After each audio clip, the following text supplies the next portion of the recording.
சிம்பிளாக ஒரு டிஷ் ஆனால் பேக்ட் வித் நியூட்ரியன்ஸ், மைல்டாக ரொம்ப ஈஸியாக ஆனால் டேஸ்டியாக என்ன செய்ய போகிறோம்? பீட்ரூட் கூட்டு தாங்க. Welcome to Wilma's kitchen. Stove on பண்ணிக்கலாம். ஒரு பாத்திரத்தில் தண்ணி எடுத்துக்கலாம். 2 முறை கழுவி சுத்தம் செஞ்ச பாசிப்பருப்பு சேர்த்துக்கலாம். அது கூடயே நாம் பொடியாக நறுக்குன பீட்ரூட்டை சேர்த்துக்கலாம். நைஸாக கட் பண்ண 2 வெங்காயம், 1 தக்காளி, 3 பச்சை மிளகாய், 1 டீஸ்பூன் மஞ்சள் தூள், உப்பு எல்லாம் சேர்த்து நல்லா மிக்ஸ் பண்ணிக்கலாம். நான் எடுத்துருக்கிறது 1/2 கிலோ பீட்ரூட், அதுக்கு 1 கப் பாசிப்பருப்பு சேர்த்துருக்கேன். இப்போ நல்லா மிக்ஸ் பண்ணிவிட்டு இது ஃபுல்லாக முங்குற அளவுக்கு தண்ணி சேர்த்துக்கோங்க. இது ஒரு 10 மினிட்ஸ் வேகட்டும். நாம் இப்போ இடையில 2 முறை ஓப்பன் பண்ணி கிளறி விட்டுக்கலாம். நீங்கள் குக்கரில் செய்கிறதா இருந்தால் 2 விசில் வச்சு ஆஃப் பண்ணிவிடுங்க. இப்போ ஒரு 50% வெந்த பிறகு 1 டேபிள் ஸ்பூன் மிளகாய் தூள் சேர்த்துக்கலாம். நல்லா கிளறி விடலாம். அகைன் ஒரு மூடி போட்டு ஒரு 5 மினிட்ஸ்க்கு வேக வைக்கலாம். பருப்பு நல்லா மலர்ந்து வெந்திருக்கும். இப்போ ஒரு 1/4 மூடி தேங்காயை அரைச்சி சேர்த்துக்கலாம். அகைன் ஒரு 2 மினிட்ஸ்க்கு இது நல்லா வேகட்டும்.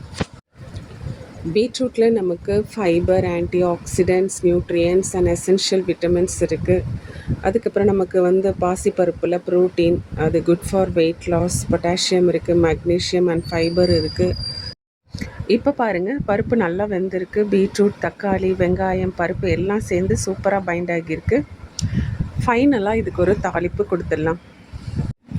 இந்த பருப்பு ரொம்ப குழைய விடவும் கூடாது, ரொம்ப பருப்பாகவும் இருக்கக்கூடாது, இப்படி மலர்ந்துருக்கணும். பொதுவாக கூட்டுக்கு தேங்காய் எண்ணெய் சேர்த்தா டேஸ்ட்டு ரொம்ப சூப்பராக இருக்குங்க. உங்களுக்கு எந்த எண்ணெய் பிடிக்குமோ அதை சேர்த்துக்கோங்க. இப்போ நம்ம கடுகு, சீரகம், வெங்காயம், கருவேப்பிலை சேர்த்துக்கலாம். நல்லா பொரிஞ்ச உடனே 1/4 டீஸ்பூன் பெருங்காயம் சேர்த்து மிக்ஸ் பண்ணி நம்ம கூட்டில் இதை மிக்ஸ் பண்ணிடலாம். அவ்வளவுதாங்க, நம்ம கூட்டு ரெடி ஆகிடுச்சு. இதை பேச்சுலர்ஸ் அண்ட் பிகினர்ஸ் கூட ஈஸியாக செய்யலாம். நீங்கள் பீட்ரூட்டுக்கு பதிலாக முருங்கைக்காய், பீன்ஸு, கேரட்டு, முட்டைக்கோஸ், கத்திரிக்காய் இதில் கூட ட்ரை பண்ணலாங்க. நான் ட்ரை பண்ணியிருக்கேன், சூப்பராக வரும். இந்த கூட்டை சைட் டிஷ்ஷாவோ மெயின் டிஷ்ஷாவோ சூடான ரைஸ் கூட, இல்லை சப்பாத்தி, இடியாப்பம், பூரி, தோசை இப்படி எல்லாத்துக்கும் சூட் ஆகுங்க. நான் இன்றைக்கி தக்காளி ரசத்தோடு சர்வ் பண்ணியிருக்கேன். அருமையாக இருந்தது. ஆமாங்க, டேஸ்ட்டுக்கு நோ காம்ப்ரமைஸ். நீங்களும் ட்ரை பண்ணுங்கள். எப்படி இருந்ததுன்னு கமெண்ட் பண்ணுங்கள். உங்களுக்கு இந்த வீடியோ பிடிச்சிருந்தா லைக் பண்ணுங்கள், பிடிச்சவங்களுக்கு ஷேர் பண்ணுங்கள் அண்ட் என்னை ஃபாலோ பண்ணுங்கள்.